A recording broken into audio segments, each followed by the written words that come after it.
Прежде всего, надо сообщить. Well, dear colleagues, I shall begin by Цели нашей встречи конкретными. I shall begin by saying Christ has risen, and we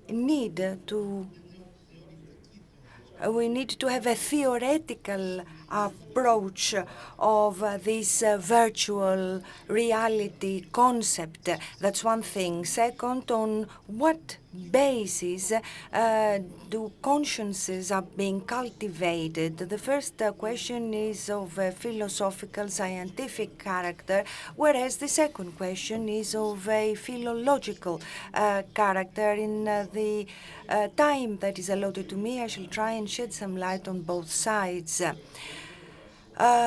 We need to examine everything from the ecclesiastical, ideological side. The internet and the theories around it are not anything new. Even in the beginnings of Christianity, the traditions of the church shaped basic principles vis-à-vis every expression of the world culture, the world civilization. There is a basic couple, use and abuse. This is the basic couple. In fact, in the world that we are, in the real world, everything is open to be used or to be abused. And this was stressed by the ascetic fathers. They all said that there is nothing bad, there is nothing evil in itself per se, but everything can be used to do harm or to do good. It is important, though, to keep a distance, to view things from a distance in order to be able to evaluate them better.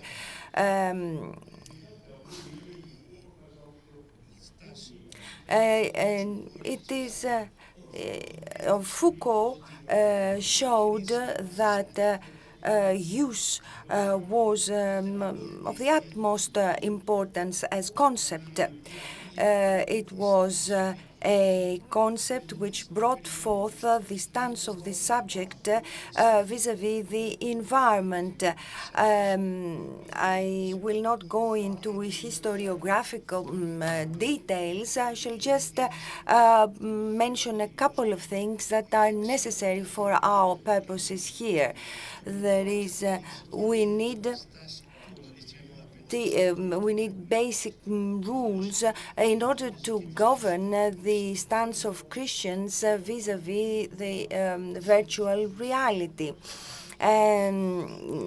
It's not an abstract principle, but a very practical and productive one, constructive one rather.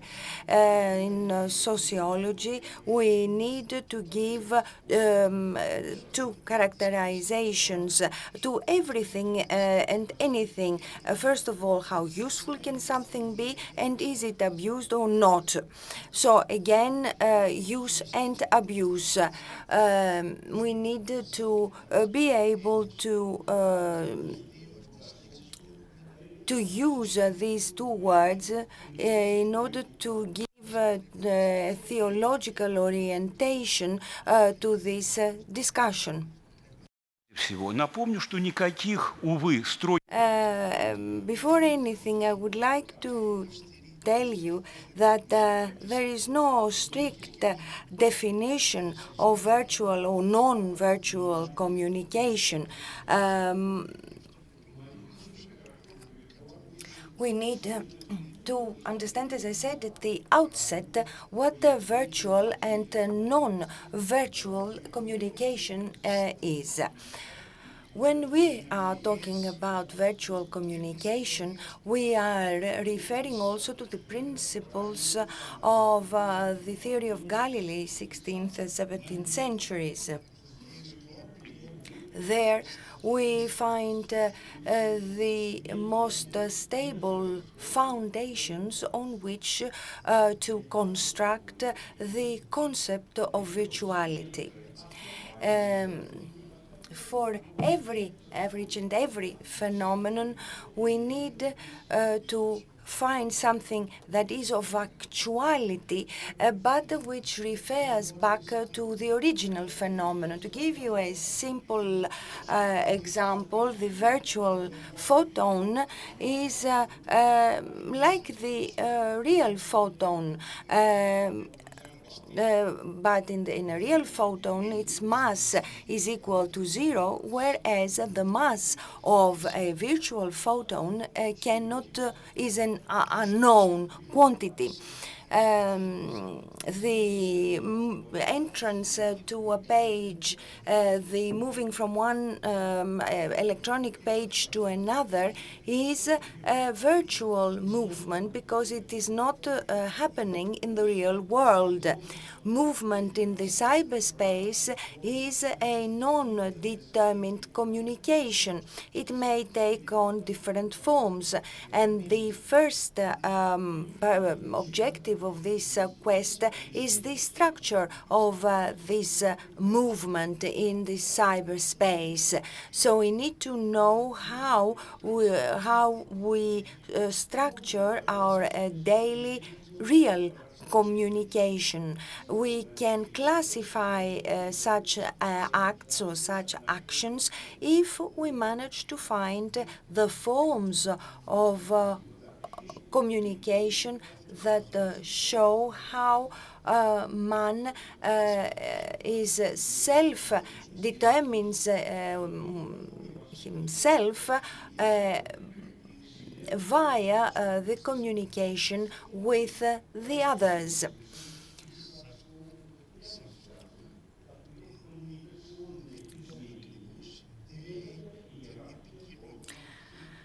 So communication, forms of communication, what are they? Let's take them as the steps of a staircase which leads up to paradise and to the theosis. These are the steps that compose the personality of man. Personality and communication in orthodoxy are in very close rapport, relationship. If the elevation of man towards his materialization as a human being, as close to God, then he can also communicate in the patristic text. This is the description given. The trinitary hypostasis of man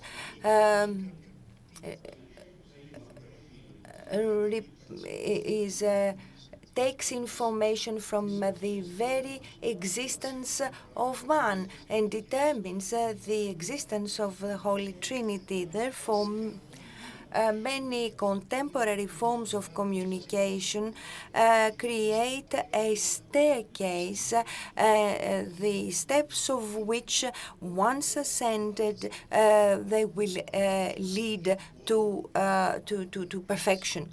And this is a way to understand classification of the forms of virtual communication. In real communication, what was important was the depth of communication. Many measurable features can be associated to this, like the space in which communication takes place, the differentiation of the communication space from others, the degree of participation in this communication, and so on and so forth. Concerning now virtual communication, in regards to virtual communication, forms and kinds can be classified also as to the depth and degree of virtuality. This is a feature that can play the role, the same role as the depth of communication in real communication. Only the plus sign is here replaced by the negative sign. In real communication, the depth is positive. In virtual communication, depth is negative because it precisely shows the weaknesses of virtual communication.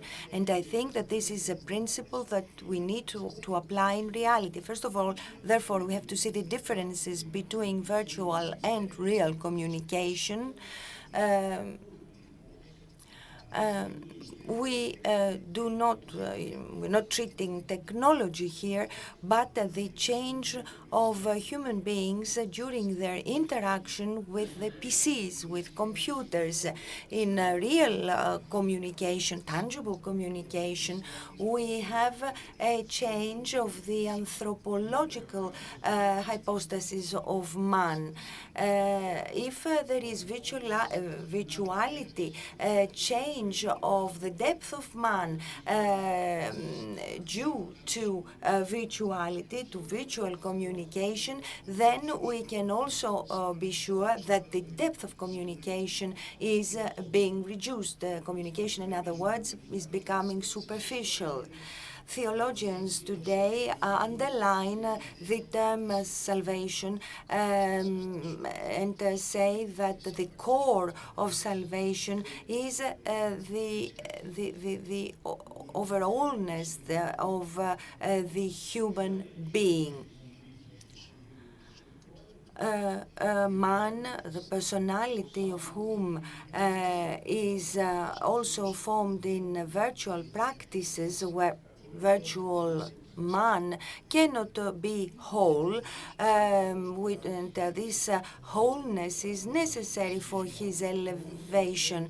This is why John Zizioulas has always warned us about the use or abuse of technology by the church. These means are not innocent. On the contrary, they are very dangerous, and therefore the use needs to be done with caution. This is what the church needs to keep in mind. The church can, of course, use such media, but with a lot of attention. This use, however, does not take into consideration the fact that some forms of communication do not have the same value or the same degree of risk, of danger.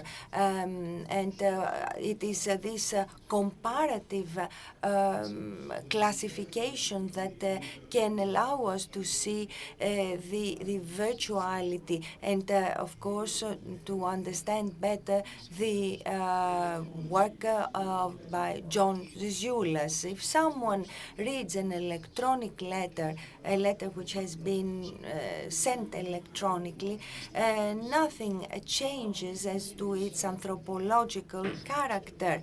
This is not a human communication. It is just an epistle. It is just an exchange of mails.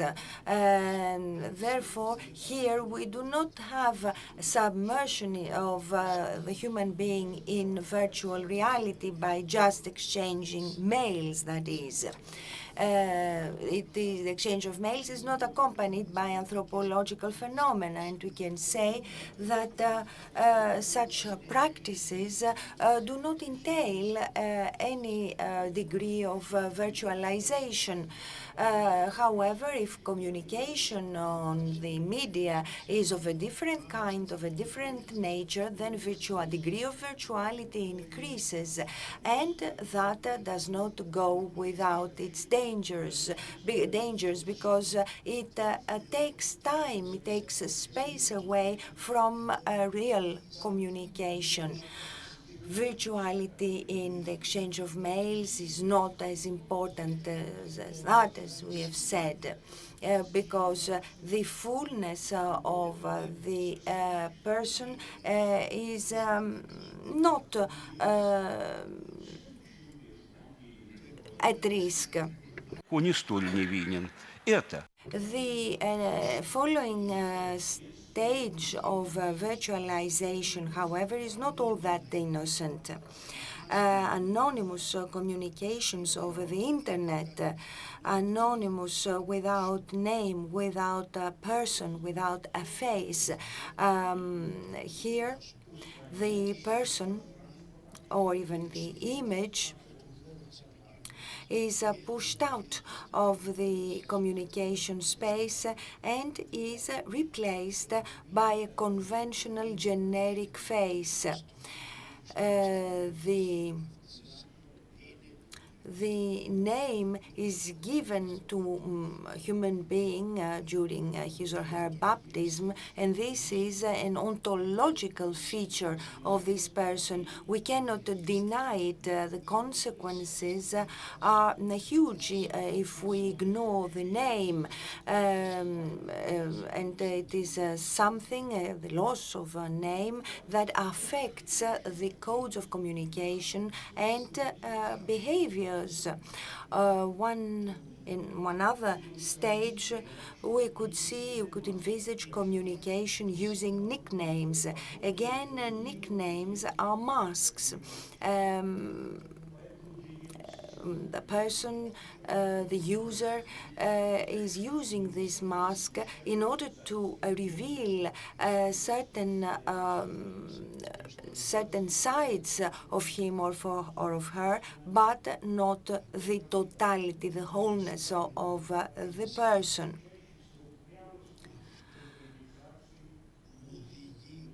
This phenomenon may lead to the presence of negative trends. In conclusion, I could say that forms of virtual communication can be classified according to the degree of virtuality they have on a scale, if you will, a scale, however, which is exactly the reverse to the hesychastic scale, to the scale of the hesychast. As I said, the deeper virtuality goes, the more communication, real communication, is lost. The descending scale is a counter scale, I might call it,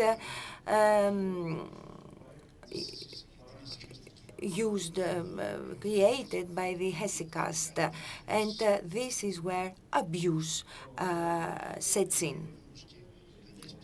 There are, however, good sides to virtuality. I'm not going to talk about them, to virtual communication, that is. A lot has been said by previous speakers. Virtual communication allows us to enlarge the space of communication, the sphere of possibilities that we have. However, this does not touch upon the soul of the human being. There is a degree of virtuality which is inoffensive, and I gave the example of exchange of mails. However, when there is an increased degree of virtuality depending on the form of communication, the risk then increases. I'm not going to give you a detailed description of this scale because of lack of time, but I will give you a very, I think, good example. Here we have the moralization of the soul. The soul is losing its ethical and moral qualities. The increase of virtuality here creates more distance between the communicator and the act of communication. The person who communicates disappears.